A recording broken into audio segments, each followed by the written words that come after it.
अब फ़ोन से चेक कर पहले, अपना चैनल खोल और लिंक बना दे।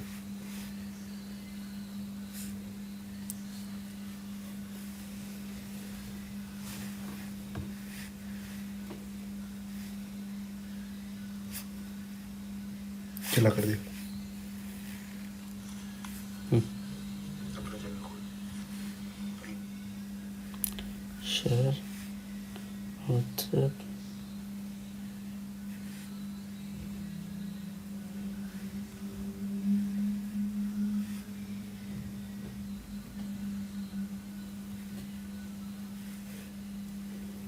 मैसेज कर गया।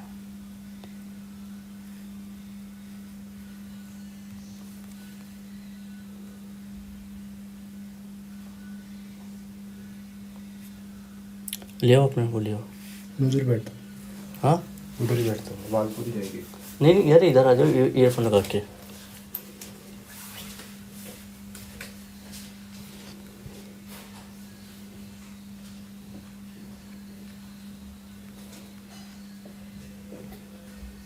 ले आओ अपने को, ले आओ। उधर ही बैठता हूँ, हाँ आवाज़ पूरी जाएगी। नहीं नहीं यार, इधर आ जाओ ईयर लगा के।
सिमरन एक मिनट आ रही है।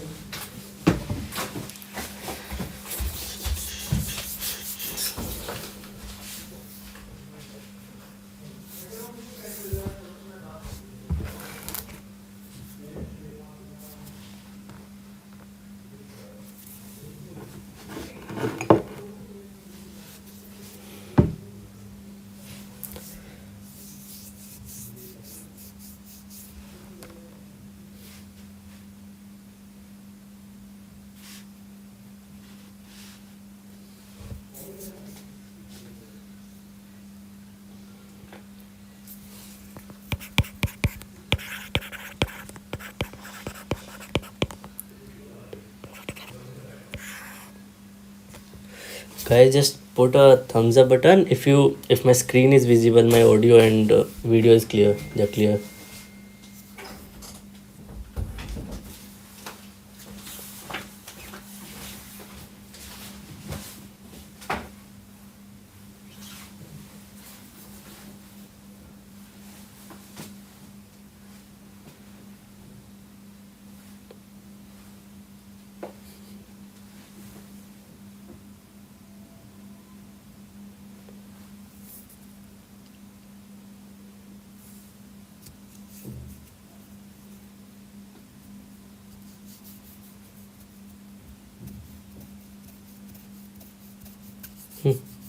We'll wait for 2 minutes, then we'll start.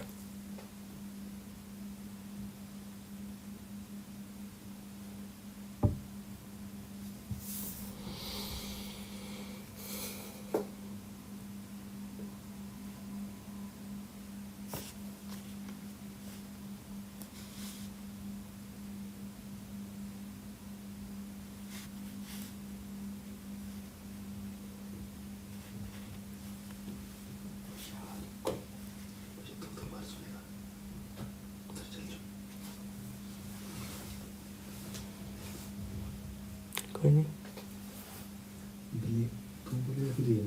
कोई नहीं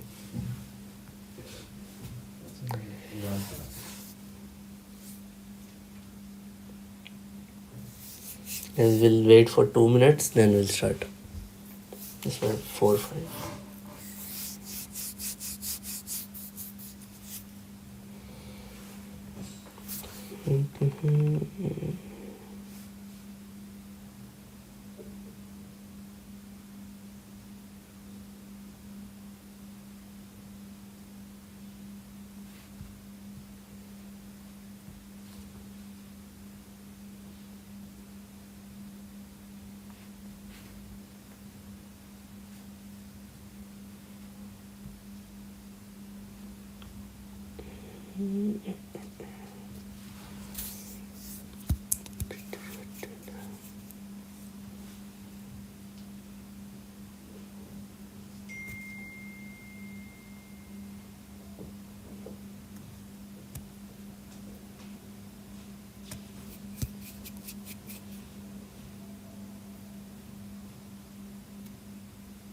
Okay, so we'll start. Okay, others might join late.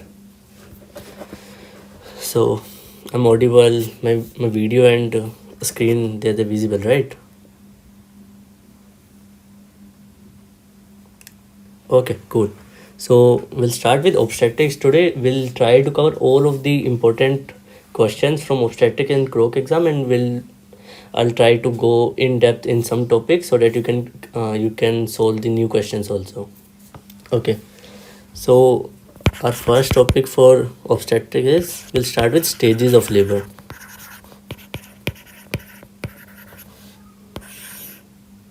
We'll start with stages of labor, right? Okay, so all of us, we study like 3 stages of labor. From prep, from marrow, we study 3 stages of labor, right? But for Ukrainian people, there's one more stage which is very important, is preliminary stage. Preliminary stage. Okay, so what does preliminary stage means is, let's say you get a patient of you get a pregnant female, and this is the clinical presentation. Okay, you get a pregnant female at 39 weeks of gestation, and she is complaining of mild uterine contractions. Okay, so whenever a pregnant female comes to you at term gestation means 37 to 42 weeks of gestational age. Whenever a pregnant female comes to you at term gestation complaining of mild uterine contractions, definitely you are going to do per-vaginal examination.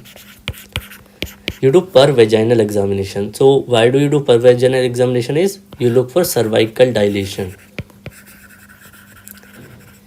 So in most of the cases, you see like there's cervix dilation by 1 centimeter, 2 centimeter, 3 centimeter. There is some cervical dilation, so you know the patient is going into delivery. The patient is going into delivery, right? But in 33% of females, what happen is, when they are presented with the mild uterine contraction and you do per-vaginal examination, you see no cervical dilation. Then you call it preliminary period.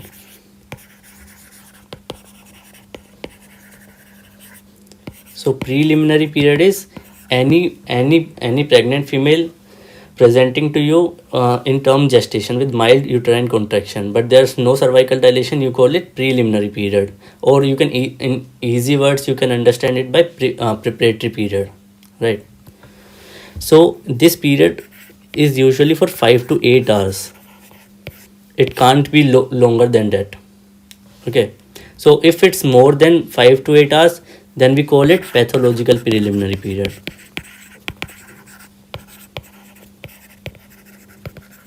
Pathological preliminary period. We call it pathological when this preliminary period is prolonged more than 8 hours. So in all the Krok questions,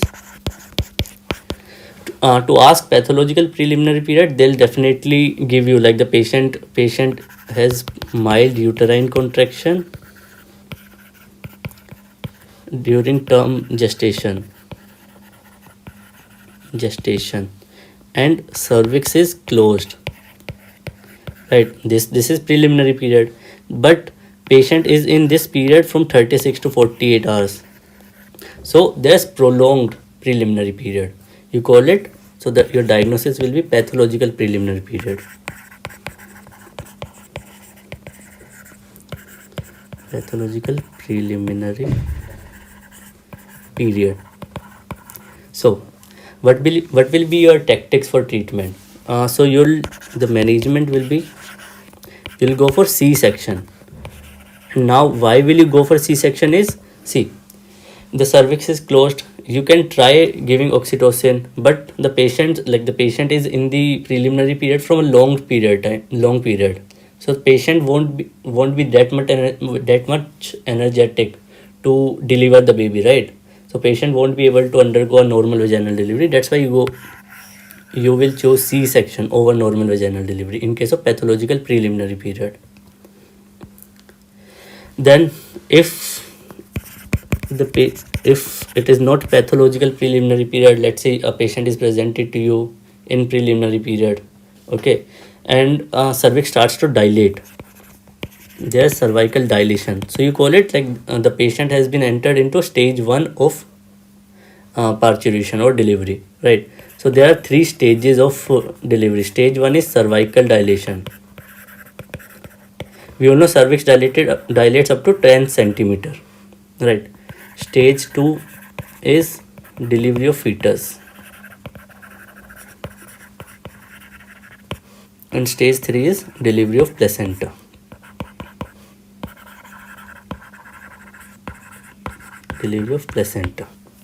Okay, so we'll start with stage 1. Stage 1 is cervical dilation. Okay, so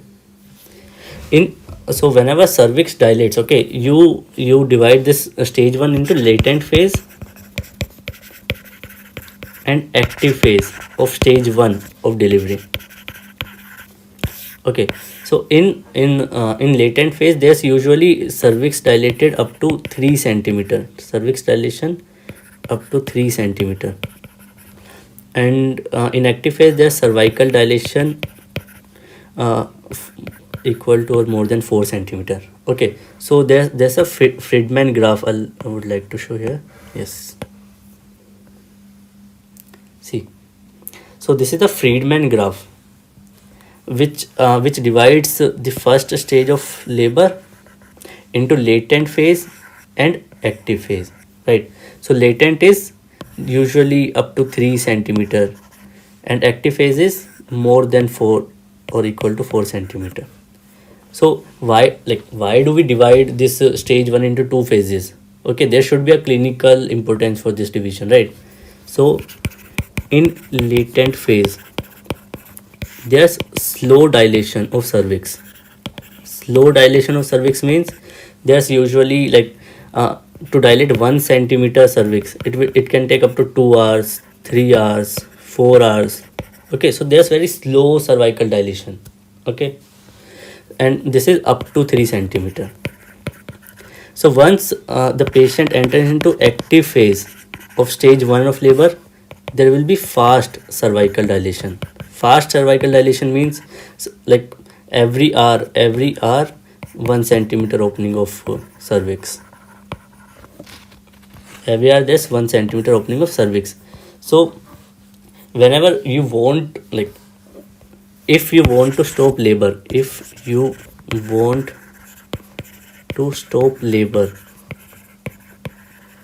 okay, you can only be stopped in latent phase.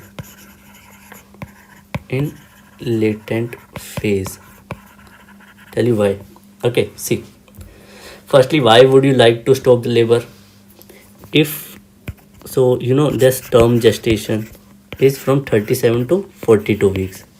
There's preterm less than 37 weeks. There's postterm more than 42 weeks. right? This all we know. If a pregnant female, if a female pregnant complains to you, presents to you with mild uterine contraction or uterine contractions, severe, but she is not in the term. So she is not in the term, okay? So this is like usually less than 35 weeks. So there can be some fetal respiratory system not matured. So you will try to matured, right? So you will try to stop labor by giving tocolytics, but these tocolytics only work in latent phase. So this is the clinical importance. Why do we divide stage 1 of labor into 2 phases, right? So tocolytics can work only in the first stage of labor. Cool. So this is yes. So stage 1, there's 2 phases, latent and active phase. Latent is up to 3 centimeter and active is equal to more than 4 centimeter. So this should be clear now. So let's say there's complete cervical dilation, and now the urinary tract, the delivery tract is formed, is ready to deliver the baby, okay? So the female will enter into stage 2 of labor. So stage 2 is delivery of fetus, right? So I'll make a diagram, right?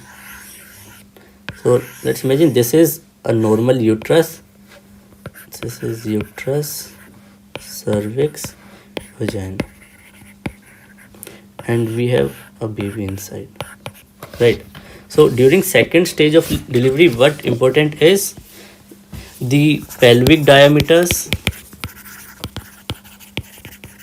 and fetal diameters should be appropriate to each other. Only then the fetus can be delivered from fetus can be delivered via normal vaginal delivery. Okay, so I'll start with pelvic diameters. Pelvic diameters and fetal diameters should be appropriate to each other. That's why we check pelvic diameters in advance, right? So what pelvic diameters are? So we all know there's like one pelvic inlet, okay? There's and pelvic outlet. So I'll change the colors. So let's say this is pelvic inlet, this is pelvic outlet, and this is mid pelvis, okay? So this pelvic inlet is formed by 2 anterior superior iliac spines. This is anterior superior iliac spine, this is anterior superior iliac spine. So we check the distance between these 2 spines, okay? This is the interspinous distance, and this is the pelvic inlet, right? Then there's some tuberosity, ischial tuberosities, both sides, and the distance between these 2 tuberosities we call it mid pelvis, or in books you also see 0 station written, right? And then in the pelvic outlet there's outlet vagina. So we generally check these things like obstetrical conjugate. I'll explain these things also. Obstetrical conjugates, then there's diagonal conjugate, okay? These things we check, okay? And true conjugate for pelvic outlet, right? So these are pelvic diameters which we usually check before the delivery. So we check them so there's no contracted pelvis. The fetus can easily pass through the pelvic diameters, okay? the pelvic cavity. So this is pelvic inlet between anterior superior iliac spine. So you check the distance between both anterior superior iliac spine, you call it pelvic inlet. So there's mid pelvis, which we call zero station. Okay, below that this is +1 +2 station. Okay, -1 -2. This is between ischial tuberosities.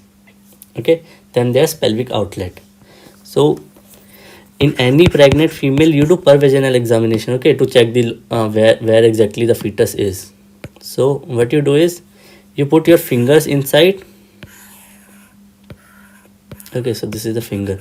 So when you put your finger inside and you feel the fetal head in the pelvic cavity, that means the fetus is at +2 station, right? And when you are putting your finger inside, this is known as diagonal conjugate, right? So this is usually 12 centimeter, and obstetrical conjugate is usually diagonal -2 is 10 centimeter. Okay, these things. Then fetal diameters. So fetal diameters. So before starting fetal diameters, I'll just cover this lie, presentation, presenting part, and position. So for most of the student, this is very complicated. Okay, so I'll try to simplify this thing. So see, there's difference between lie, presentation, presenting part, and position. What it is, see, this is the uterine cavity, and this is if the fetus is in the longitudinal plane. Okay, if see, this is the longitudinal plane and this is the transverse plane. If the fetus is in the longitudinal plane, we call it longitudinal lie. Longitudinal lie. If fetus is in the transverse plane, we call it transverse lie. Transverse lie. Right. So how does transverse lie is? So in the transverse lie, fetus will be like this, transverse. Okay. Let's show you the image. And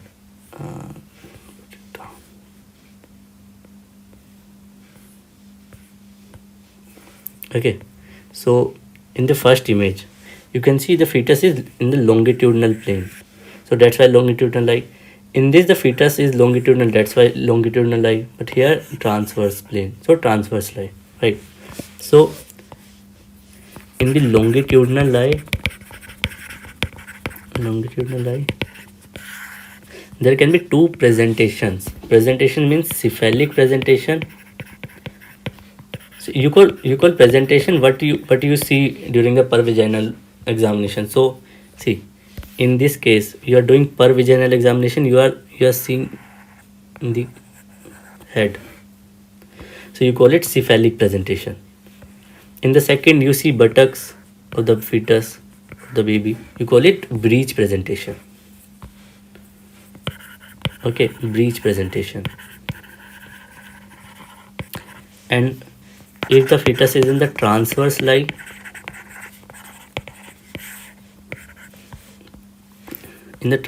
you see shoulders, right? So you call it shoulder presentation. So I hope like till now you're like, you know the difference between lie and presentation, right? So the most common presentation is cephalic presentation. Okay, so if the fetus is in the cephalic presentation, whatever part of the head you feel during per vaginal examination, that is the presenting part. For example, so you know that also with the ultrasound you can know like there's a longitudinal lie, cephalic presentation, right? But when you do per vaginal examination, you feel some part of the head, you call it presenting part. So it can be vertex. Vertex simply means there's this thing, this occiput part.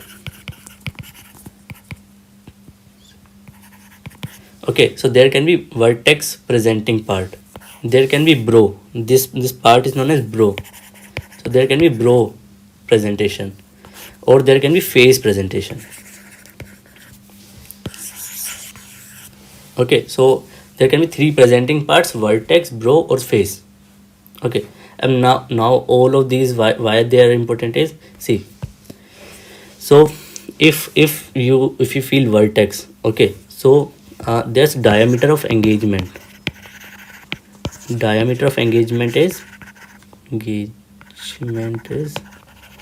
so what diameter of fetal head, of fetal presenting part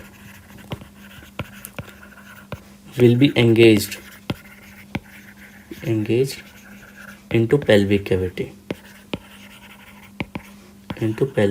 cavity, okay. So this is diameter of engagement. Okay, I'll explain you. Let's say you have a vertex presenting part. Okay, so vertex is here. Okay, so the diameter of engagement will be suboccipito and bregmatic. So this is the bregma. So diameter of engagement will be suboccipito bregmatic, and we know this is 9.5 centimeters. Okay, so now we know diameter of engagement is 9.5 centimeter, and usually the narrowest part of cervix, the narrowest part of pelvic cavity is 10 centimeter. So see, the pelvic diameter is appropriate with the fetal diameter. So this vertex presentation, we can go for normal vaginal delivery, because both these parameters are appropriate with each other. Okay, this is vertex presentation. Let's take another presentation, bro presentation. So in bro presentation, see, this is the bro. Okay, so in the bro presentation, the diameter of engagement will be from mentum to vertex. So mento vertical. Okay, so this is very long. Okay, so it is around 13 centimeter. So this 13 centimeter is far larger than 10 centimeter. So the management for bro presentation, you will go for C section, and for face presentation, the diameter of engagement will be submento bregmatic.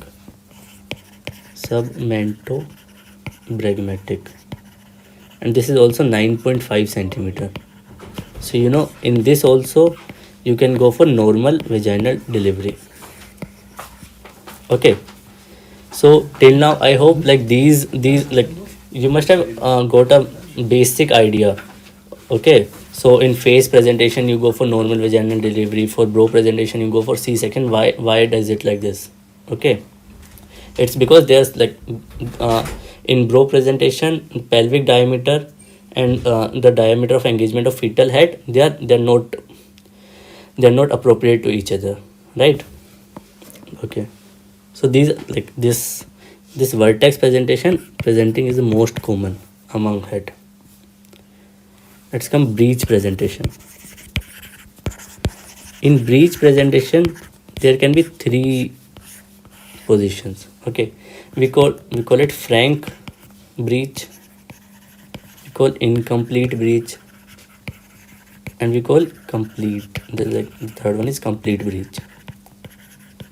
Okay, so in what happens in frank breech is,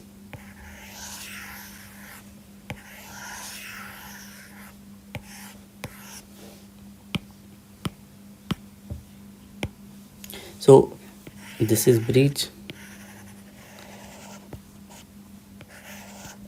This is breech because the presenting part is buttocks, okay? And both of the legs, both lower limbs are extended. Both lower limbs are extended. If one lower limb extended and one lower limb flexed, we call it incomplete breech. And if both lower limbs are flexed, we call it complete breech.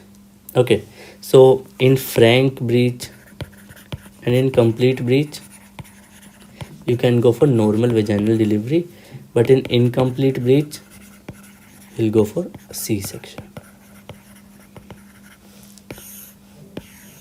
For transverse lie, I've never seen any question in Krok, so I'm not covering that, but this breech presentation and cephalic presentation, they are important for our Krok exams and also important for FMG exam. Okay, I hope till now this presenting this pelvic diameters and fetal diameters, these are clear, and you know the clinical importance also. So clinical importance you must have understood till now. Okay, then in so we were in stage 2 of labor, right? So in stage 2 we were talking about delivery of fetus, and for fetal delivery we know that we have to calculate this fetal dimensions and pelvic dimensions, right? So if they are appropriate, then you go for normal vaginal delivery, and if they are not equal to each other, then you go for C-section. Okay, so for our Krok question, there's one important sign, which is Western sign. This is Western sign.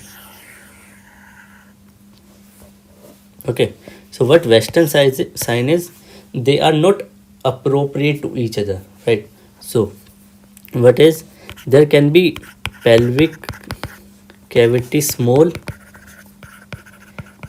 or there can be large fetus, macrosomia. Okay, so if there's small pelvic cavity, there's large fetus, so there will be positive Western sign. So the fetus cannot be expelled out through the vaginal tract. So you if Western sign is positive, you go for management is C-section. See, till now we have discussed all the indication of C-section that are because of inappropriate diameters of pelvis and fetal diameters. Okay, so you do for C-section because the child can undergo normal vaginal delivery. Understood? Okay. Then Western sign is covered, pelvic diameters, head diameters covered. Okay. Here we'll talk about placenta previa also. Now we are in the second stage of labor only. Okay. So why we are talking about placenta previa is, in Krok question they might write it placental presentation.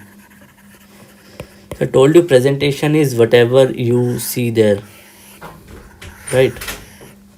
In the pervaginal examination, if you see cephalic part, head part, then you call it cephalic presentation. If you see buttocks, you call it breech presentation, right?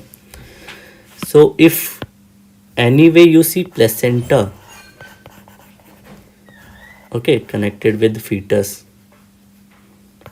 right, you call it placental presentation or placenta previa.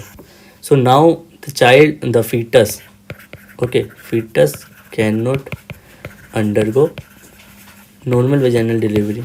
So in placenta previa also the management will be C-section for sure. You cannot even try for normal vaginal delivery. Okay, see, how does placenta previa cases they present? So the cases of placenta previa, they will present with painless bleeding. painless bleeding, and on objective examination or per vaginal examination, you might feel some soft mass or some soft formation.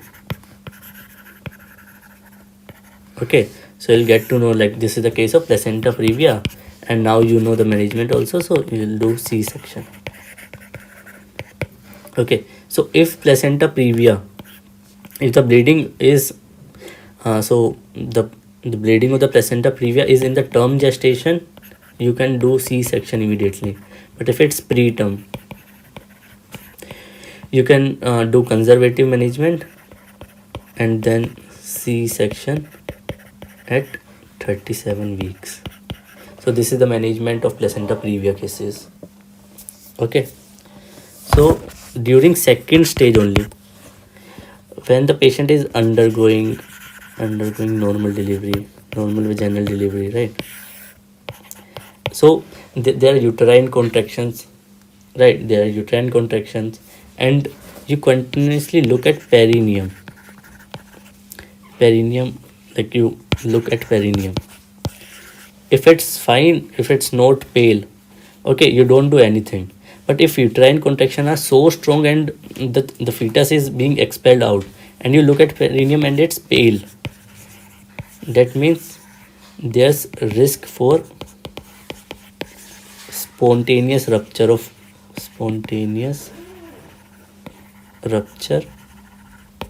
perineum. Okay, if there will be spontaneous rupture, so the cut edges will be irregular and increased risk for infections. Okay, so to make it a sterile procedure, you do episiotomy.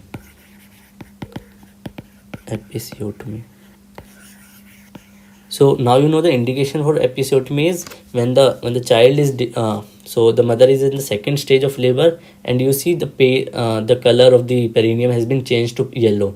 Okay, so the perineum must like there might be a risk for spontaneous rupture of perineum, and you do episiotomy. Okay, episiotomy you might need it in macrosomia cases or contracted pelvis cases. Okay, then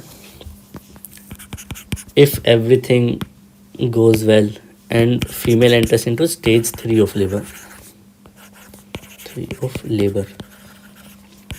So stage 3 of labor we have discussed, like it is delivery of placenta. So that's delivery of placenta. Okay, so you know, if the child is outside, the fetus is expelled, and now it is connected to placenta by umbilical cord.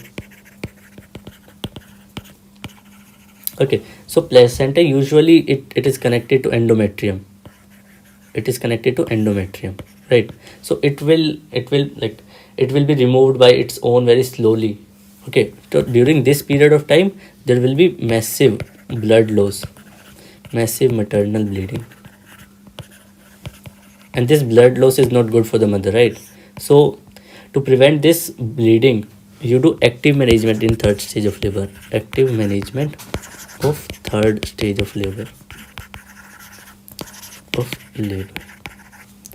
So what you do in active management is, as the second stage of delivery is completed, so fetus is out. Okay, you do 3 things. Okay, so you give IV oxytocin injection to make uterine contraction strong. So placenta will be pushed out quickly. Then you do uterine massage to decrease bleeding, and you do controlled cord traction.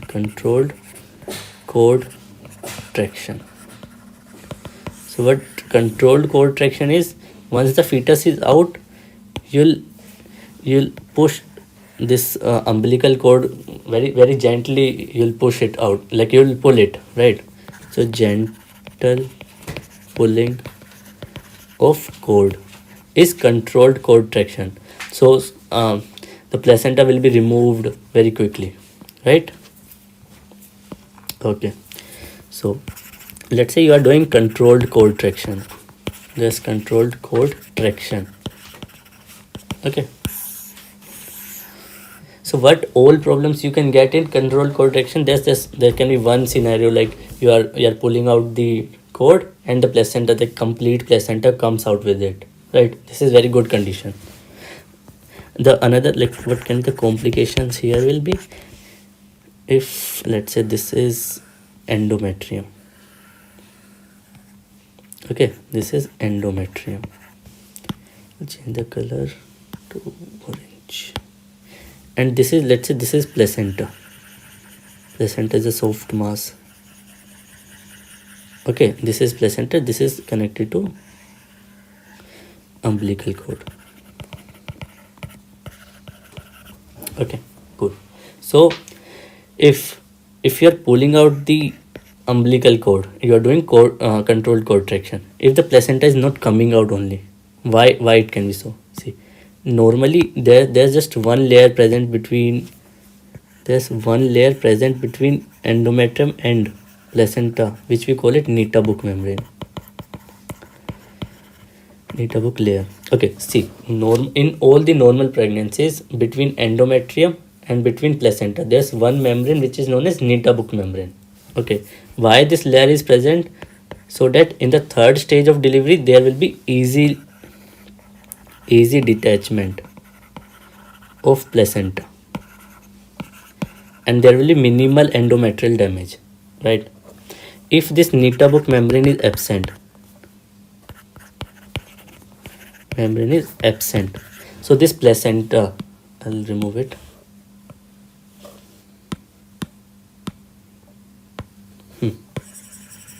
So this placenta will be morbidly adhered. So placenta will be morbidly or tightly adhered to endometrium. And whenever you will do controlled cord traction, there will be difficulty in taking out the placenta, right? So there will be difficult third stage of labor. So we can call this condition as placenta accreta. We call placenta accreta is when there's strong attachment between placenta and endometrium. Okay, there's one more term we use is placenta increta. Placenta is increta is when placenta is deep inside into myometrium also. Okay, and there's another thing which is known as placenta percreta, which is placenta is invading till serosa. We call it placenta percreta. Okay, so these three conditions are because of absence of Nittabuck membrane.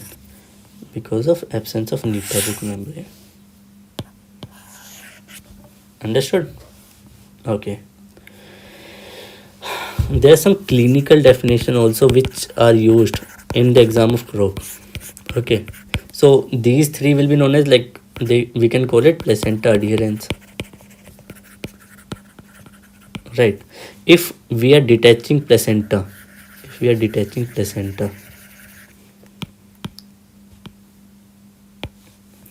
this is endometrium and it is connected to endometrium at some places. So whenever we'll do controlled cord traction, some part of placenta will come out,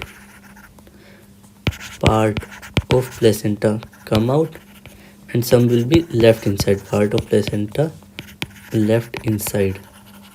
In this condition we call it partial placenta adherence.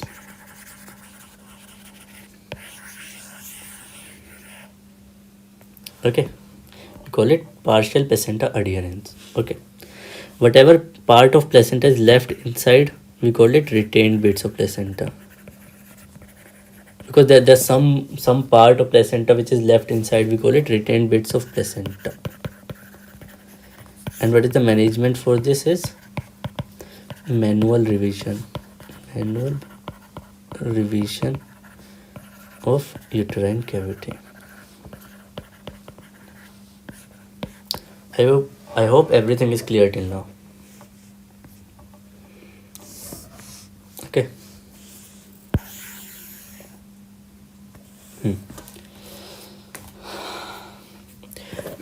If you are doing controlled cord traction, we've read like there can be like some part of placenta can be left inside, right? Or if you're pulling too hard, the placenta will, like, that placenta is connected to endometrium, right? It can cause uterine prolapse also.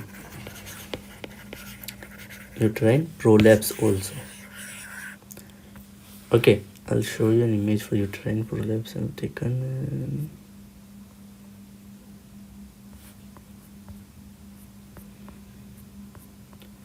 Okay, it's not here.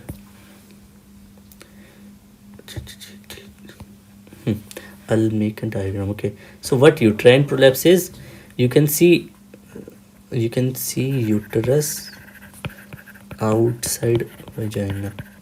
So clinically uterus comes out of the vagina. Okay, this is known as uterine prolapse.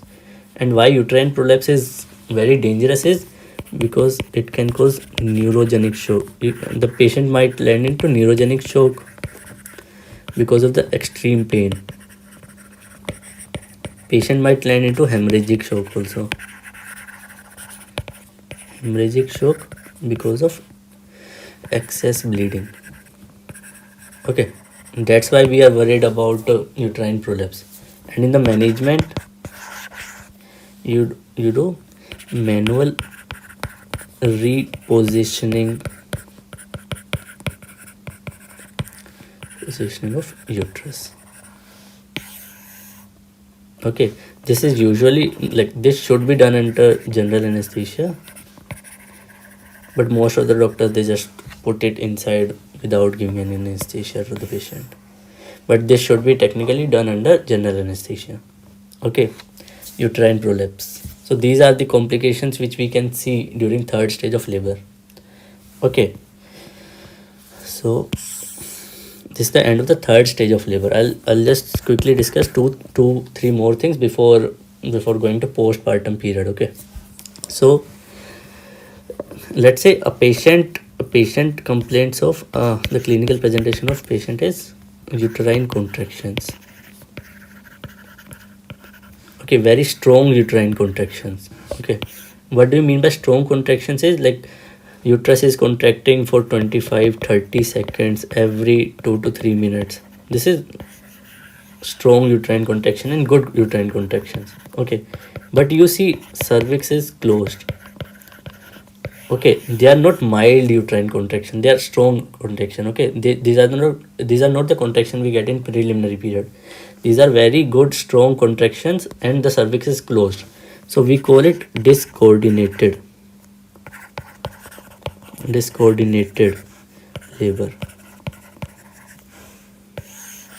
Okay, this term has been asked into Krok exam. Then another case scenario is you get a patient, okay, with mild uterine contraction. What mild uterine contraction is, like 20-25 seconds in every 7-8 minutes. Okay, one contraction in every 7 to 8 minutes. They're mild uterine contraction. Their cervical opening 3 to 4 centimeters, but still patient is in this period for long period of time, like let's say 10 hours, 12 hours. Okay, you call it primary weakness of uterus. If there's weak uterine contractions with opening of cervix and they are prolonged, you call it primary weakness of uterus. Okay. Then after delivery of like after completion of labor activity, mother enters into postpartum period. postpartum period, right? So the patient has delivered, patient has entered into postpartum. We also call it puerperal period, which is usually for 4 to 6 weeks after delivery. Okay, so postpartum period. So just after delivery, patient enters into postpartum period. Okay, so in postpartum period, there can be some clinical cases which we get. Okay, and the most important among them is postpartum hemorrhage. This is postpartum hemorrhage. Okay, when we call it postpartum hemorrhages, see, during normal vaginal delivery, during C-section, mother loses some blood, right? There's definitely some blood loss. Okay, but we don't call every blood loss as postpartum hemorrhage. If there's more than 500 ml blood loss in a normal vaginal delivery, if there's more than 1000 ml blood loss, we call it more than 1000 ml blood loss in C-section. Then only we call it postpartum hemorrhage. Okay, so like losing maternal blood is not good. Okay, we all know, but there we are worried about one dangerous complication is Sheehan syndrome. Sheehan syndrome, also known as aka postpartum hypopituitarism. So every year we get at least one question from Sheehan syndrome, okay, and some questions related to them. So what happens in Sheehan syndrome is, so you get clinical presentation of a patient, okay, of hypopituitarism. I'll tell you what will be the clinical presentation for hypopituitarism in a female who recently undergone delivery complicated with massive hemorrhage. Okay, so in any female who recently undergone delivery and there was massive hemorrhage, and now she is complaining of some symptoms of hypopituitarism, you call it Sheehan syndrome or postpartum hypopituitarism. What are the symptoms of hypopituitarism? So there will be all the hormones will be less which are secreted by pituitary, right? So there will be less sex hormones. Okay, so less sex hormones will lead to they will cause amenorrhea. There will be no lactation. Okay, so no prolactin. Then there will be weakness, apathy can be there. Okay, so all these symptoms can be there. There will be decreased ACTH and change the color. There will be hypoplastic external genitalia. Okay, so all these things will be seen in Sheehan syndrome. Okay, why this syndrome happens is, like, see, there's massive blood loss. Why only pituitary is getting less blood? Okay, see, I'll tell you. So during pregnancy, the size of pituitary gland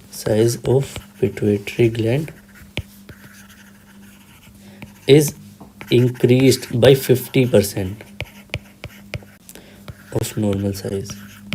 So whatever the size of the pituitary gland was before pregnancy, okay, so it rises to 50%. So there's increase in pituitary gland size by 50%. So now it needs more blood supply. And if during delivery there will be more blood loss, massive hemorrhage, it will cause pituitary ischemia, especially pituitary ischemia, which we call it Sheehan syndrome.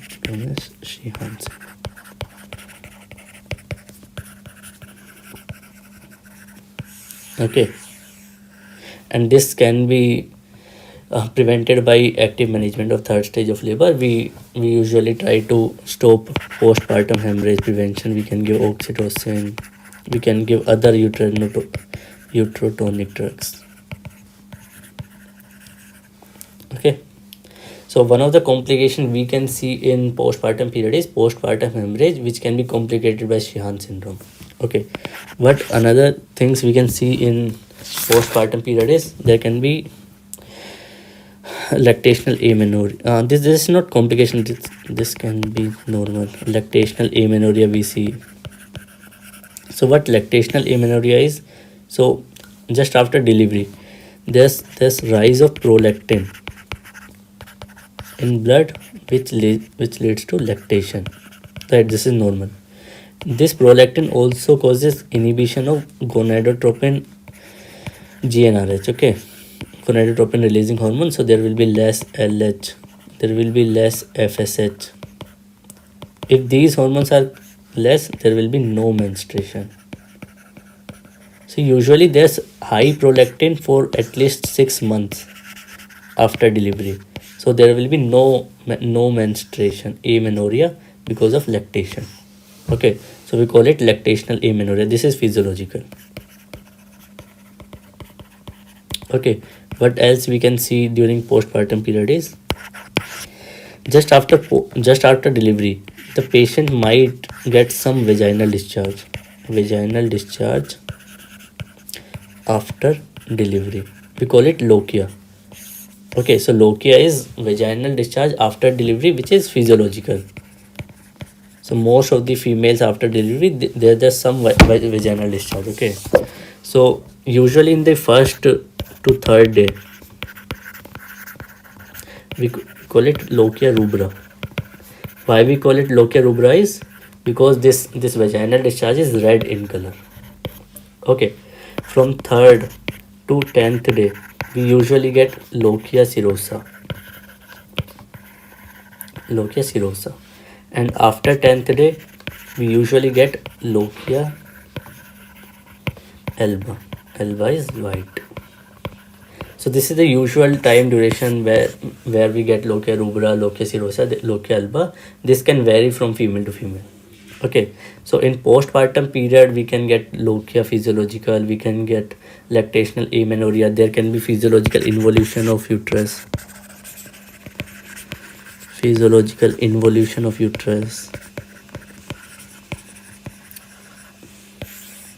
Okay, so these three are physiological condition. Then we can get one complication, postpartum hemorrhage. Okay, what else can be there in postpartum period is there can be lactational mastitis, there can be breast abscess. So I'll explain a little bit about that.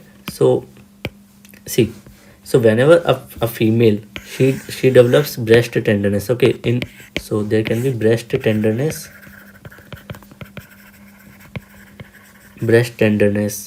okay, local temperature rise. Okay, so this area can be warm. There can be fluctuation present. This is because of pus accumulation. Okay, we know this is breast abscess. Okay, and this is this is very common during postpartum period, right? So the treatment for breast abscess will be incision and drainage in surgical department. Okay, so they have specifically asked where to do this incision and drainage, and it is surgical department. Okay, so this is the treatment. There in breast abscess, there's no lymph node involvement because this is a local process, right? So abscess is a pus filled cavity, so this is a local process, so there's no lymph node involvement. Okay, in contrast, in lactational mastitis, there will be breast pain due to breast engorgement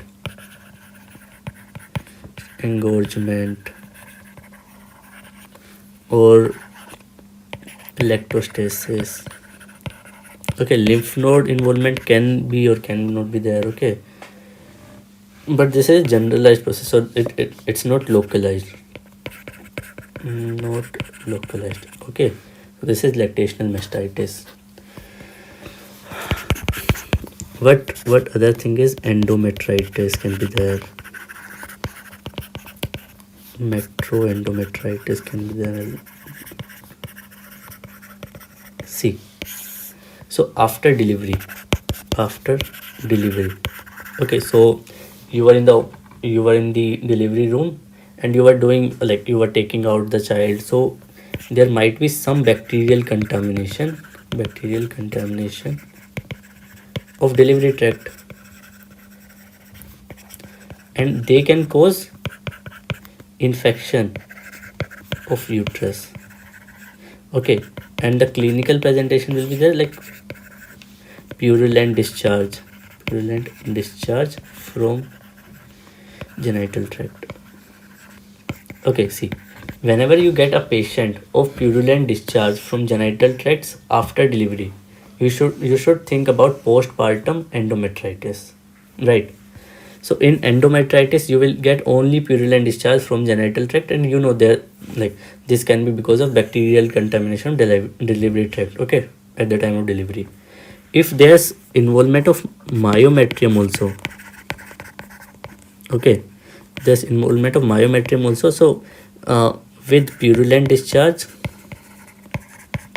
you'll get uterine enlargement also. See, because there's inflammation of myometrium na, so there will be some uterine enlargement, then you call it endometritis. And this is not only seen after delivery, this can be also seen after abortion. So you were doing some medical termination of pregnancy, and then afterward the patient is complaining of purulent discharge from genital tract, you call it post-abortion endometritis, you can call it post-abortion and metroendometritis, like this. Okay, so these are the main things you see during postpartum period. I hope till now there's no doubts. Okay.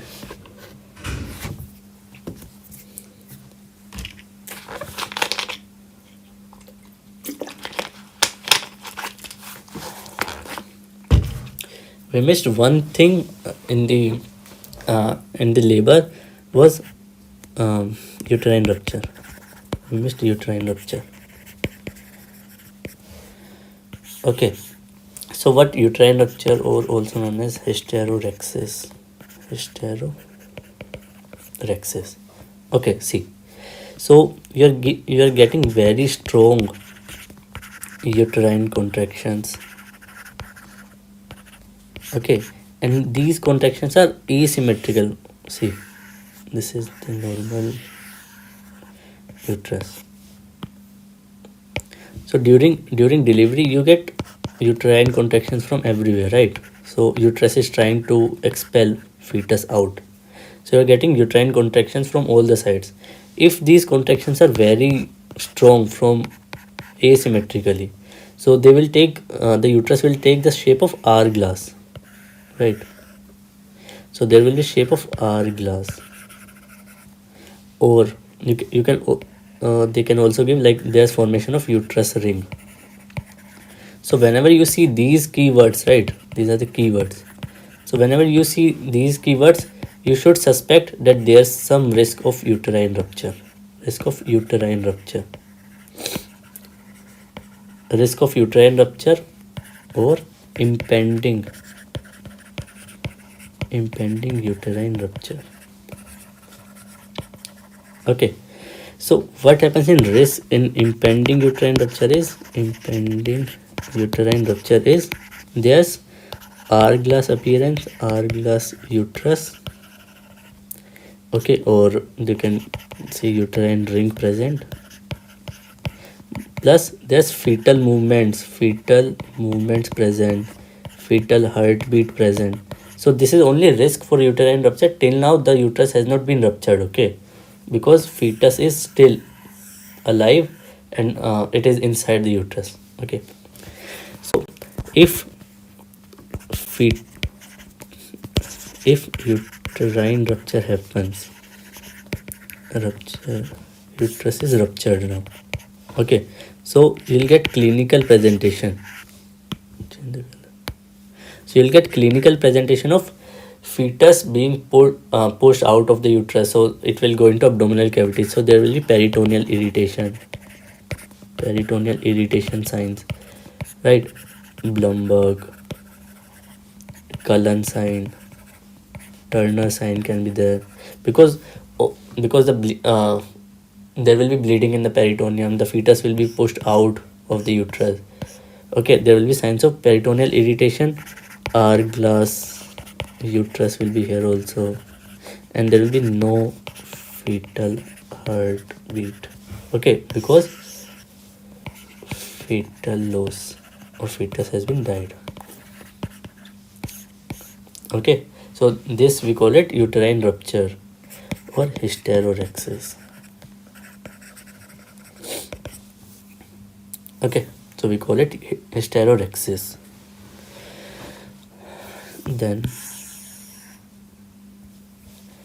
we'll talk about some normal fetal parameters.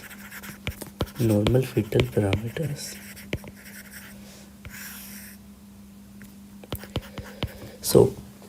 normal fetus, like the weight of the fetus normally is from 2.5 to 4 kgs, right? Somewhere it's written 2.5 to 3.5 kgs, but it's normal. Okay, if the fetus is lesser than 2.5 kg in term gestation, okay, preterm babies can be can be born with lower birth weight, but if there's low birth weight in term babies, we call it intrauterine growth restriction. Okay, intrauterine growth restriction. And why this intrauterine growth restriction is, see, there's mother, okay, and there's fetus. So fetus, it gets all of its blood, all of its nutrition from mother only via placenta. So there's placenta between mother and fetus, right? So let's say, like, we have a malnourished female. Example, we have a malnourished female. So will the fetus be malnourished also? No, right? Because like in India, so we get a lot of malnourished female, but their fetus are usually healthy between 2.5 to 3.5 kgs only, right? Because fetus is like a parasite. So it takes all the nutrition from the mother. Even if the mother is malnourished, so mother will be more malnourished, but fetus will take its nutrition from mother, right? Through placenta.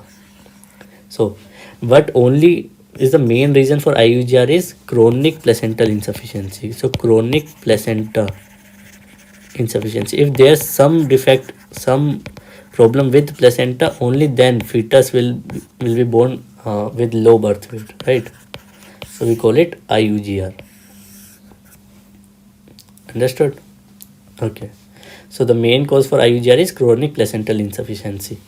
But if baby is more than 4 kgs, we call it macrosomia. So that the baby is very large. Okay, so if the baby is large, the baby won't be able to fit in the placental cavity. So there will be increased chances for C-section. The fetus might deliver normally, but there's an increased risk for C-section, right? So whenever you see a patient, a fetus with macrosomia, the very first thing which should come into your mind is gestational diabetes mellitus. Gestational diabetes mellitus. So I'll explain gestational diabetes mellitus quickly. See, let's say there was a normal female, and she got pregnant, right? Not diabetic, normal, not diabetic. Okay, and when you check her blood pressure, her blood glucose level, they were high after 24 weeks of pregnancy. Okay, so you suspicion of gestational diabetes mellitus. See, a normal female, okay, she got pregnant. Okay, now what happens during pregnancy is there's formation of human placental lactogen. This is a hormone formed by placenta. This hormone causes insulin resistance in female. Insulin resistance in pregnant females. Okay, insulin resistance in pregnant female, this HPL. Okay, now this insulin resistance, so mother will develop gestational diabetes mellitus. Gestational diabetes mellitus. And how do you diagnose? So investigation of choice for gestational diabetes mellitus is you do glucose tolerance test. Glucose tolerance test. Tolerance test. Difference between primary uterine inertia and discoordinate, I'll explain them later, and leopard maneuver also I'll explain it later. Okay, so this glucose tolerance test is the investigation of choice for gestational diabetes mellitus. So let's say any female more than 24 weeks of gestation, okay, and you suspect that there might be development of gestational diabetes mellitus, you do GTT, glucose tolerance test. What it is, you check fasting blood glucose, and then you give 75 ml of glucose solution to the female, and you do a blood glucose readings after 2 hours and after 1 hour. So like you check blood glucose after 1 hour and after 2 hours. If fasting blood glucose, so normally fasting blood glucose should be less than 92. If more than 92, if after 1 hour it's 180 and after 2 hours is 153. If any one of the value is present in the female, you diagnose it with gestational diabetes mellitus. Any one presence of, like if the fasting blood glucose is 95, you even don't need to do glucose tolerance test because it's a diagnosed case of GDM. Okay, so the treatment of GDM will be insulin, right? And why we are worried about gestational diabetes mellitus is, see, there are a lot of people with diabetes mellitus and we are not doing any investigation in them, right? But why we are worried about GDM is there are some complications of GDM. And what are these complications is, it will lead to fetal macrosomia. The fetus will be enlarged. A mother's glucose will be raised, so fetal glucose and fetal blood glucose also increased. So fetal insulin level will be increased also, right? So whenever after delivery, fetus insulin will be increased, insulin is still increased, but glucose will be normal or decreased. So this condition can cause neonatal hypoglycemia. Okay, and that's why we are worried about gestational diabetes mellitus, because of these two important complications. So gestational diabetes mellitus can lead to macrosomia, can lead to neonatal hypoglycemia, can lead to neonatal electrolyte abnormalities, right? Can lead to polyhydramnios. So there are many complications, like many complications for for gestational diabetes mellitus. Okay, so whenever you see in the question that the fetus is more than 4 kgs, you should suspect gestational diabetes mellitus and you should do glucose tolerance test in those patients. Okay, and this has been asked into Krok exam. So after gestational diabetes mellitus, we'll start with most important topic of obstetrics is pregnancy induced hypertension. Pregnancy induced hypertension. So I'm not telling you the etiology because they have never asked the etiology and the lecture will be a little bit longer. Okay, so pregnancy induced hypertension, I'll give you the basic definition, okay, and for pregnancy induced hypertension. So a normotensive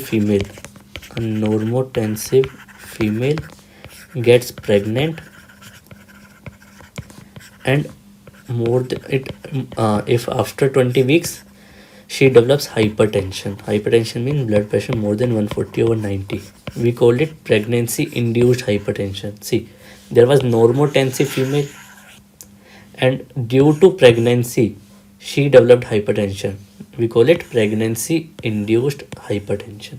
Okay, so pregnancy induced hypertension is any pregnant female developing hypertension that is more than 140/90 mm of Hg blood pressure after 20 weeks of pregnancy. We call it PIH.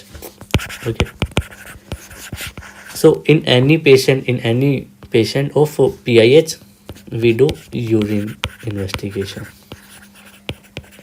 Right, we do urine investigation. If there's no proteinuria, diagnosis will be PIH only. That's it. If there's proteinuria, we call it preeclampsia. Okay, so what preeclampsia is? PIH with proteinuria. Okay, so there's some classes of preeclampsia also, mild, moderate, severe preeclampsia we'll discuss. Okay, if there's PIH, there's proteinuria, and there's seizure in this patient, we'll call it eclampsia. Okay, so let us discuss preeclampsia first. Preeclampsia. See, so preeclampsia is more than 140/90 blood pressure with proteinuria in a pregnant female after 20 weeks of gestation age. Okay, this is preeclampsia. We can call mild preeclampsia, moderate preeclampsia, and severe preeclampsia on the basis of blood pressure ratings and proteinuria rate.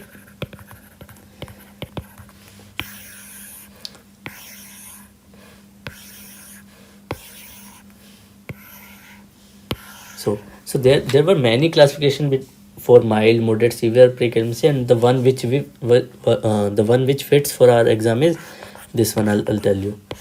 So for mild preeclampsia, the blood pressure is 140 to 150 systolic blood pressure ratings. Okay, Hg, and there will be less than 0.3 grams per liter of proteinuria. If the blood pressure is from 150 to 170 mm of Hg, and the proteinuria is less than 5 grams per liter, and for severe there should be blood pressure more than 170 mm of Hg and proteinuria is more than 5 grams per liter, then we can classify it like this. If there's let's say a female having blood pressure 140 and there's very mild proteinuria, we call it mild preeclampsia. If the patient has blood pressure of 160 and there's proteinuria of 4 grams per liter, we call it moderate preeclampsia. And if the blood pressure is very high and there's very high severe proteinuria, we call it severe preeclampsia. Okay, so there's one condition which we call it imminent eclampsia. What imminent eclampsia means is the patient has preeclampsia and the patient might develop seizures. Okay, patient can develop eclampsia. So there are some symptoms which comes before seizures, right? So in a patient of preeclampsia, if she develops any one of these, you call it imminent eclampsia. What is if the patient develops headache? So there's severe headache. If patient develops blurring of vision, if patient develops epigastric pain, so there are some example. Okay, if patient develop any one of them, then we call it imminent eclampsia. That means the patient might go in eclampsia anytime. Okay, so the patient might seize. Okay, and let's say in a patient of preeclampsia she develops seizures, we call it eclampsia. Treatment for preeclampsia is labetalol. Okay, for eclampsia, patient has developed seizures. Okay, so we treat with magnesium sulfate, right? we give grams of magnesium sulfate, let's say 4 grams IV plus 10 grams intramuscular. So that's like magnesium sulfate. Then this is for seizures, right? Still the blood pressure will be increased, so we give labetalol IV to reduce blood pressure. This is for blood pressure. And anyway, if if a pregnant female develops seizure, that is eclampsia, we do delivery, right? This blood pressure, this seizures, they all are because of pregnancy, right? So if we do delivery of the patient, everything will like the patient will be fine. Okay, so delivery is the mainstay for management of eclampsia, right? So if eclampsia, for sure you have to do the delivery of the patient, right? In pre-eclampsia, if the patient is delivering, we can go for normal vaginal delivery. Okay, plus minus, if everything else is fine, we can take the patient for normal vaginal delivery. Okay, this was about pregnancy induced hypertension.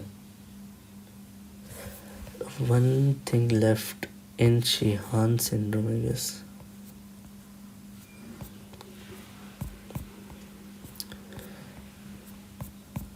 Yes, so Sheehan syndrome is hypopituitarism, na? All the symptoms you get, you have made the diagnosis. You can do one investigation in Sheehan syndrome is that you can check for gonadotropin levels, and they will be reduced. Okay, so they have asked in Krok. In the Krok 2, they have asked this question. So what do we do for diagnosis of Sheehan syndrome? You check for gonadotropin level and they will be decreased, right? Then we are done with preeclampsia, pregnancy induced hypertension. Done. Okay, so after this, there are few smaller topics. We'll cover them quickly. Okay, so there's one, cervical insufficiency. So let's say normally for cervix, okay, we check for two things. We check the length of the cervix and its opening, right? So the usual length of the cervix is more than 2 centimeters. You know, the length of the cervix means this.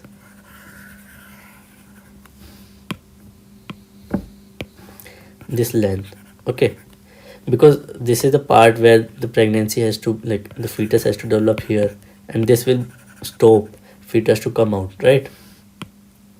So the normal length is more than 2 centimeters. If length is less than 2 centimeters, we call it cervical insufficiency.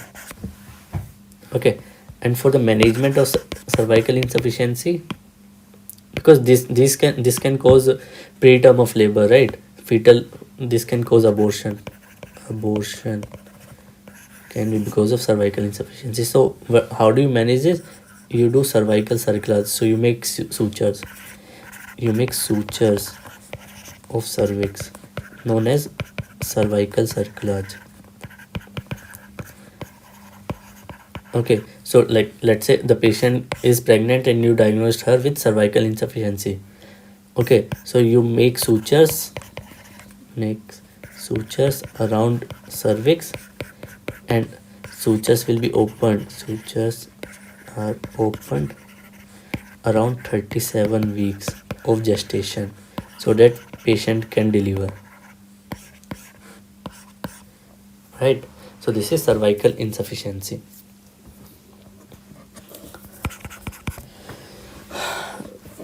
So let's talk about preterm labor, right?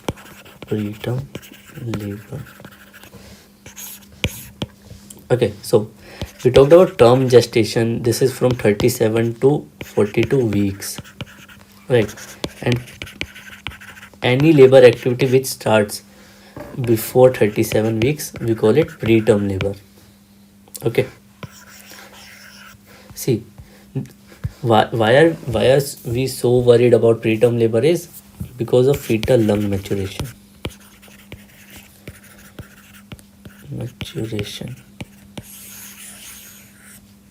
Okay, so there's the surfactant present in the fetus lung.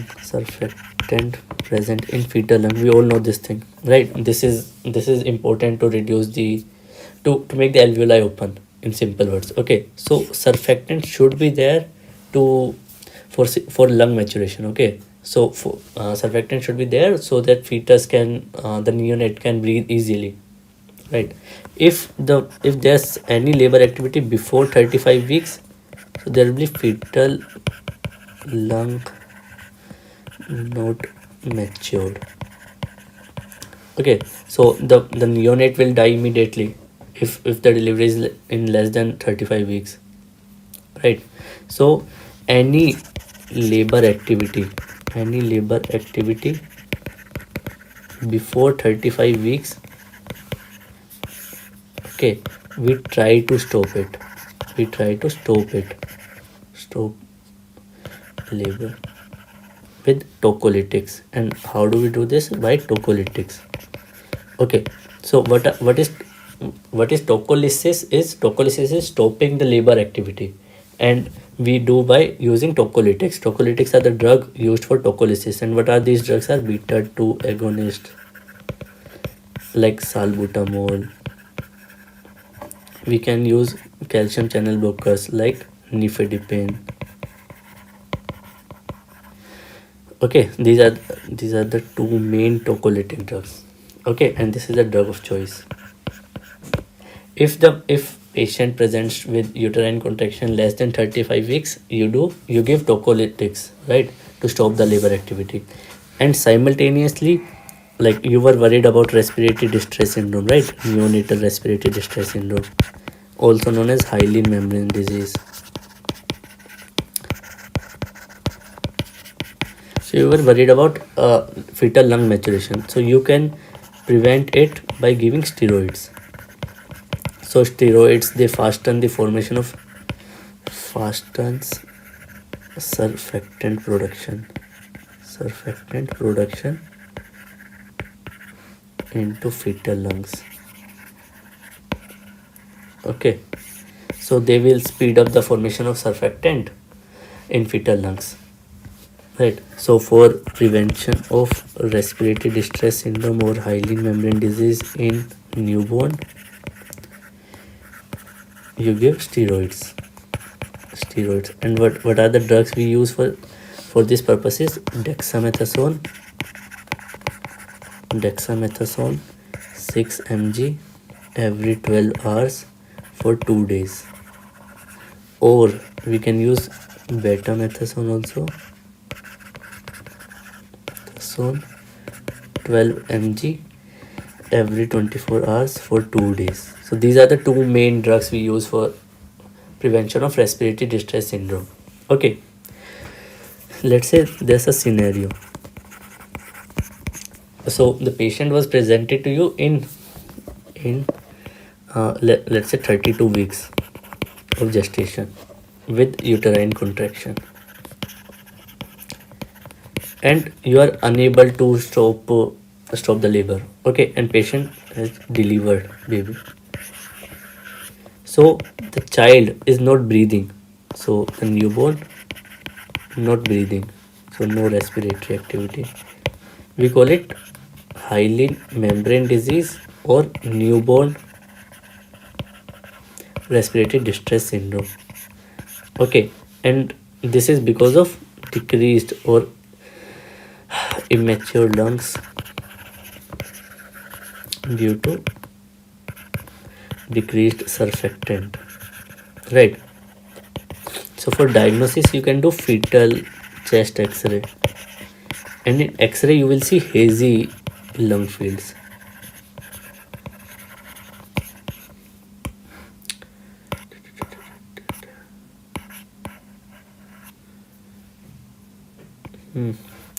So I'll show the x-ray later. Okay, so you can just google the x-ray for hyaline membrane disease, and you will see hazy lung fields. So there will be no proper pneumatization of newborn lungs. Okay, then we call it hyaline membrane disease or respiratory distress. Okay, so in May 23 paper, they asked the treatment for this. Okay, if the patient presents with hyaline membrane disease, so the main disease, the main cause of this disease is decreased surfactant. Okay, so the treatment will be intratracheal surfactant.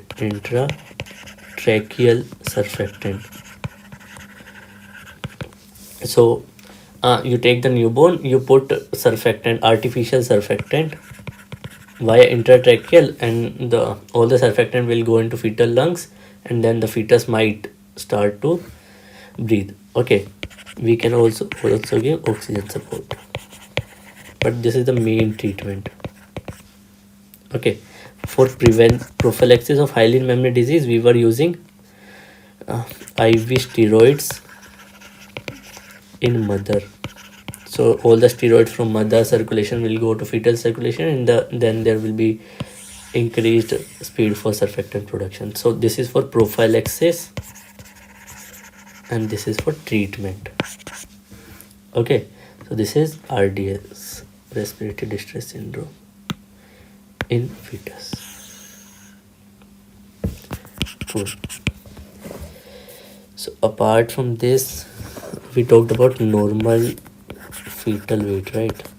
So it was 2.5 to 4 kgs, and we saw macrosomia, intrauterine growth restriction. Okay, normal fetal heart rate is 110 to 170 per minute, right? If that's less than 110, we call it fetal distress. Okay, so let's say the patient is pregnant, the female is pregnant, and you do examination, and on examination you check fetal heart rate and it's less than 110. Okay, so now you make the diagnosis that there's fetal distress, also fetal hypoxia. So there's decreased heart rate because of hypoxia. Okay, so you make the diagnosis for fetal distress. Now the management for fetal distress will be, so see, the patient is the female is pregnant, right? And now inside the uterus, fetus is developing distress or hypoxia. So you have to treat the fetus, right? So for treatment you have to take out the fetus. Okay, that means you have to deliver the fetus. But there are two ways of delivery. You can do C-section or you can do normal vaginal delivery, right? So which to choose? So you'll see cervical opening. If cervix is closed, you do C-section. If cervix is open, fully dilated, you do normal vaginal delivery. Okay, so if fetus develops distress during delivery, okay, and cervix is completely dilated, so this is completely dilated, to fasten the process of delivery, you can use forceps. So you can do forceps delivery. So in the Krok question, they'll definitely mention like the fetal heart rate is 100, that is less than 110. So you make the diagnosis fetal distress, and there's complete cervical dilation. So what will be your next step is forceps delivery or obstetrical forceps, or you can use forceps minor. For Krok question, they have never given any case scenario for cavity forceps. They have never given any case scenario. Okay, so just remember you'll either use obstetrical forceps or forceps minus, not cavity forceps. Okay, so this will be used in case of fetal distress with cervical opening. Complete. Okay, this is the use of forceps. And what else is there?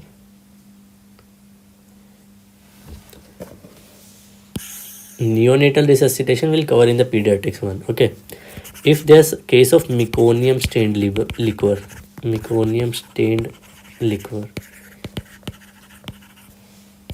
okay, I hope all of you know about meconium stained liquor. Okay, so if the amniotic fluid is pea soup color, we call it meconium stained liquor because the meconium is already passed in the amniotic fluid. Okay, we call it meconium stained liquor.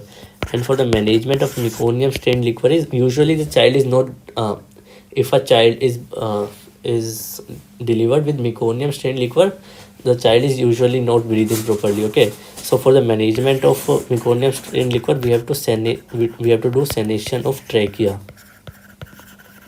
Okay, sanation of trachea is the most important thing for management of meconium stained liquor. Okay, so for meconium stained liquor, then comes gestosis, vomiting in pregnancy.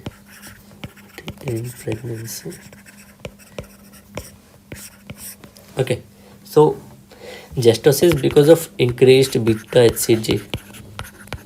Okay, so because of increased beta HCG, so vomiting in pregnancy, right? We all know all the pregnant females in their early pregnancy, they develop nausea, vomiting, and we call it early gestosis. Okay, so vomiting in pregnancy. So in the Krok question, they ask for moderate gestosis, mild gestosis, and severe gestosis. Okay, so there's no clear cut classification for mild, moderate, and severe gestosis. I'll tell you. So mild gestosis is usually 3 to 4 vomits per day, but patient's blood pressure is normal. Thus urine output normal. Okay, we call it mild gestosis. So all the vital signs are normal. There's just 2, 3, 4 vomitings per day. Moderate we call it when there's large number of vomits, 9, 10 vomits per day. BP might be at the lower end or can be normal, but urine output will be reduced. Okay, so reduced urine output means there's moderate degree of dehydration, and in severe there will be BP decreased and there will be oliguria to anuria, right? So in case of severe vomiting of pregnancy, you have to give IV fluids also. Okay, so there was not proper classification given for gestosis, but this is the usually I found at Google. Okay, so there's mild gestosis, moderate vomiting, and severe vomiting. For mild vomiting, there's blood pressure normal and urine output is also normal. For moderate, there's blood pressure is at the lower end of normal and there's reduced urine output. And in case of severe, there can be oliguria to anuria because of severe dehydration. Okay, so gestosis.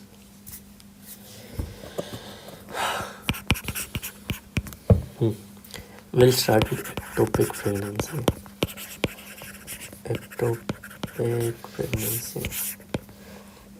Okay, ectopic pregnancy. Just a second.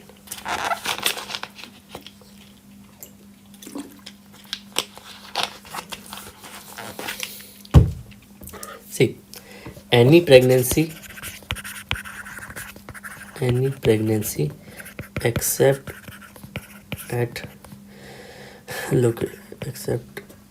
location of uterus. So any pregnancy outside uterus, we call it ectopic pregnancy. Ectopic means outside normal place, right? We call it ectopic pregnancy. So what are the locations of ectopic pregnancy is? So there can be most common is fallopian tube, right?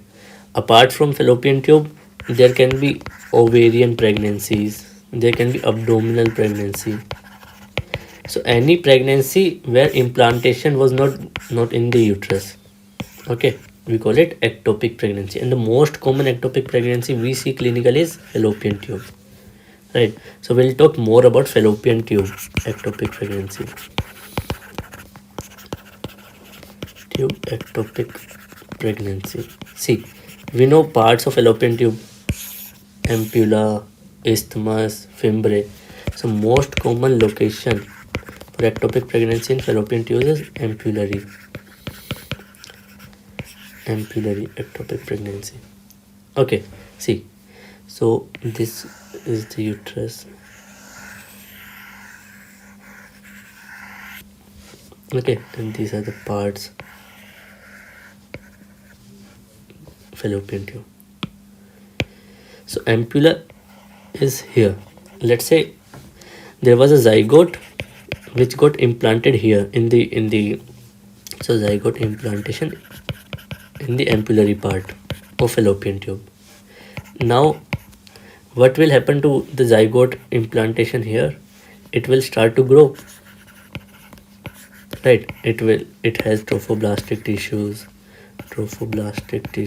in situ trophoblast, and it will try to make chorionic villi here, will take its nutrition from mother, and this zygote will become embryo, right? Now what will be the fate for this embryo which is developing into zygote? Will either there will be embryonal death. There will be embryonal death, or there will be rupture of tube, right? So for Krok questions, they are using two terms. There will be progressive ectopic pregnancy. So we have diagnosed the case of ectopic pregnancy before rupture, and there can be ruptured ectopic pregnancy.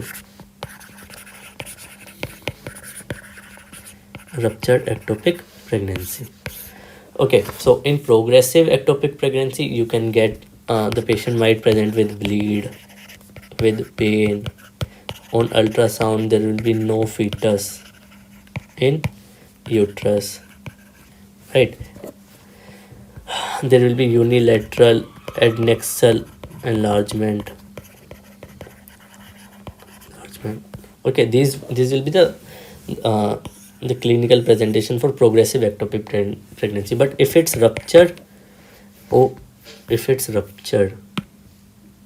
yep, so everything will come into peritoneum. So there will be signs of peritoneal irritation, and the signs of peritoneal irritation we have already talked: Blumberg,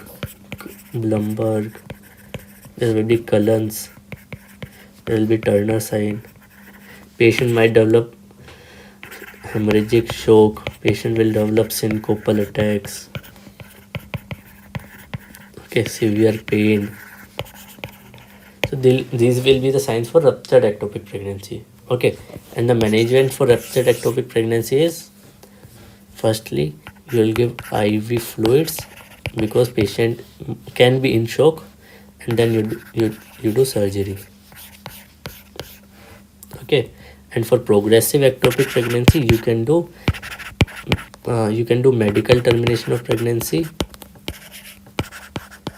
with drugs or surgery. You can choose any option depending on the situation you get in clinics. Okay, this was about ectopic pregnancy.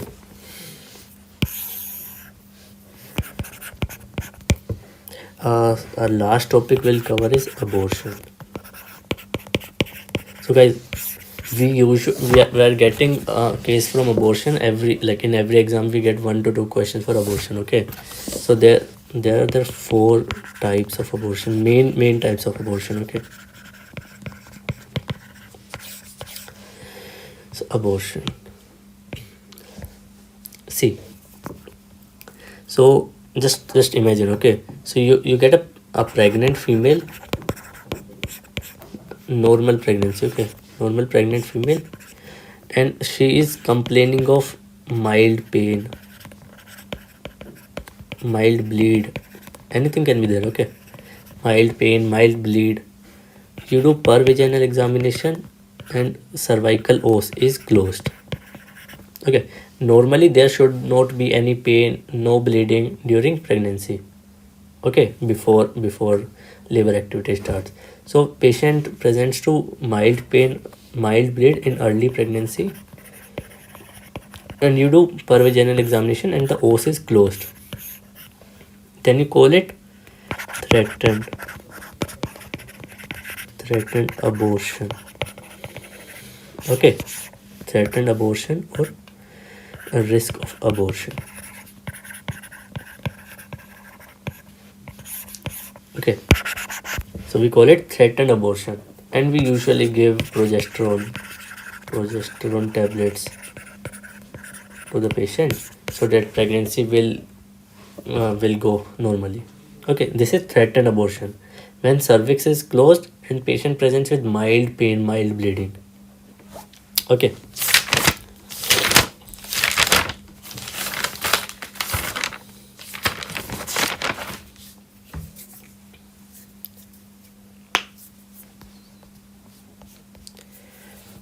In threatened abortion ultrasound में just normal uterine enlargement. Okay, because there's just risk of abortion, there's just threatened abortion. Okay, what next comes is just inevitable abortion. Inevitable abortion is when patient complains of bleeding, pain, abdomen, just abdominal tenderness, and you do per vaginal examination and there's usually os more than 3 centimeters, so you can't do anything, then it is known as inevitable abortion. Inevitable means you cannot do anything, you cannot stop the abortion. So usually management is you either a mother will deliver by itself, or you can help, you can manage this condition by uterine curettage. Okay, you can do suction and evacuation. Okay, these things in inevitable abortion. There is one term which is incipient abortion. Okay, there's no clear-cut definition for incipient abortion, but in most of the cases, the patient was complaining of mild pain, bleed, and the cervix was less than 3 centimeters. Okay, so this is incipient abortion. There was not given any clear-cut definition for that, but in most of the question, they can be solved by this. Then comes there's incomplete abortion. What incomplete abortion is? See, patient complains of pain, bleeding. Okay, and she also tells you that there was some parts of the fetus or some mass that has been passed from vagina. So some part of the fetus has come out of the vagina. You do per vaginal examination, the cervix is open. Okay, open cervix, pain, bleed, and some parts that is passed from vagina. You called it incomplete abortion. In ultrasound, you'll get this decreased uterine height. Okay, because some parts they come out. Okay, in this also you do manual revision of uterus, or you do curettage. Okay, and there's another case which is complete abortion. Complete abortion is the fetus, the complete fetus has come out. Okay, so mother will come that the fetus or some mass has come out of vagina, and now you do per vaginal examination, cervix can be cervical os can be open or closed, and in ultrasound there's empty uterus, there's nothing left. So you don't have to do anything, you just make sure that nothing is left inside the uterus.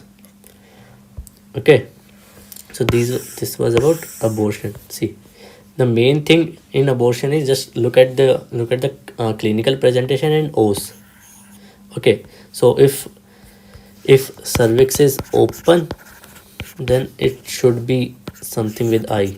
I means either inevitable abortion, okay, incipient abortion, or incomplete abortion. If cervix is open, if cervix is closed, it can be complete abortion or threatened abortion. So this was all about abortion.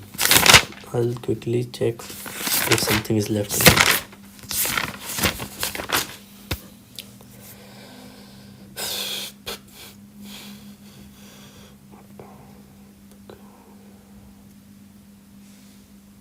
Okay, I'll quickly tell FGAR score here. This should be covered in pediatrics. I'll just show you an image here. Yes. Okay. So the FGAR score they asked in May 23 exam only. Okay. So FGAR means we calculate FGAR in all the newborns at 1 minute and 5 minutes. Okay, so the normal FGAR is from 7 to 10. So there are five indicators which we check in FGAR, and every indicator has been scored like 0, 1, 2. Okay, for A for appearance, P is pulse, G is grimace. Grimace means that like you check reflex of the fetus of the newborn. Okay, and activity and respiratory effort.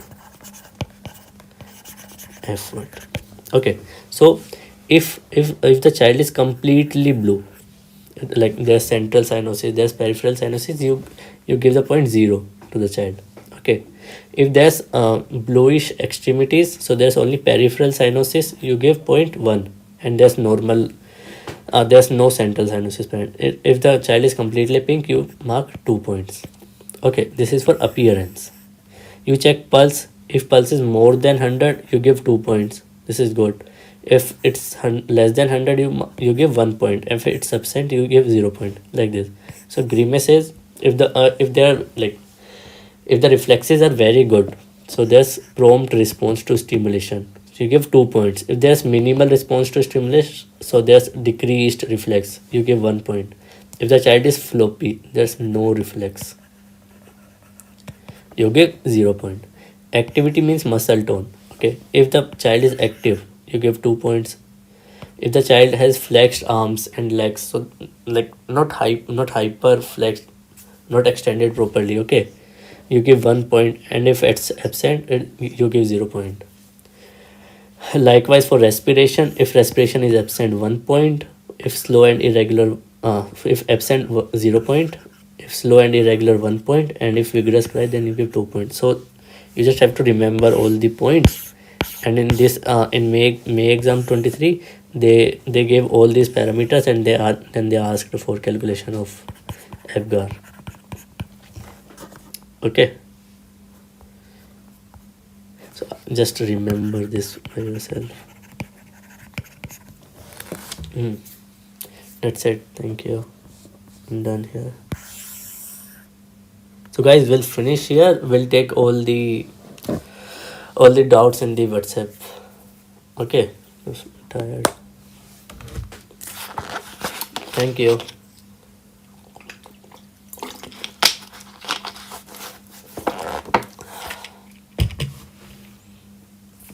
So I'll just finish this. If you have any doubt, you can send there in the WhatsApp group. We'll see whenever.